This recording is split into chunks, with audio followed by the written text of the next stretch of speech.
சேர்ந்த செல்போன்கள் கொள்ளையடிக்கப்பட்டது உறுதி செய்யப்பட்டது. இதன் மொத்த மதிப்பு 25 லட்சம் ரூபாய் என மதிப்பிடப்பட்டுள்ளது.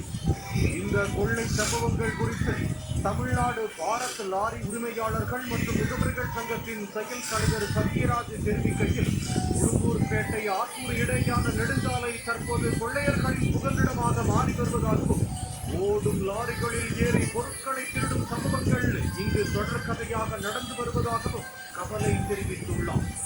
இதனால் ஓட்டுநர்களின் உயிருக்கும் பல கோடி மதிப்பிலான சரக்குகளுக்கும் பாதுகாப்பற்ற சூழல் நிலவுவதாக குறிப்பிட்ட அவர், மாவட்ட காவல் நிர்வாகம் உடனடியாக தலையிட்டு இந்த நெடுஞ்சாலையில் இரவு நேர ரோந்து பணியை வலுப்படுத்த வேண்டும் என்றும், கொள்ளை கும்பலை உடனடியாக கைது செய்து கடும் நடவடிக்கை எடுக்க வேண்டும் என்றும் வலியுறுத்தியுள்ளார்.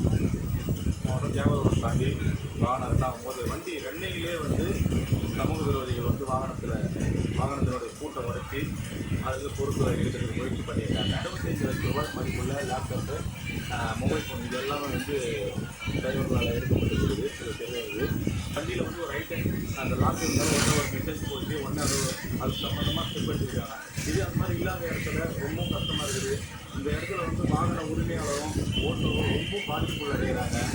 நம்ம அரசும் சரி மற்ற நெடுஞ்சாலைத்துறையும் சரி இதை கூர்ந்து கவனித்து நெடுஞ்சாலை ரோட்டு பணியை தீவிரப்படுத்தி வாகன உரிமையாளருக்கும் ஓட்டுநர்களுக்கும் உதவி கொடுக்கணும்னு நேரத்தில் நெடுஞ்சாலை திரைப்படவாணியில் ஹைவேயில் செல்லும் லாரிகளை குறிவைத்து திருடி வரும் கொள்ளை கும்பலுக்கு காவல்துறை கடிவாளம் போடுமா என்பதை பொறுத்திருந்துதான் பார்க்க வேண்டும்.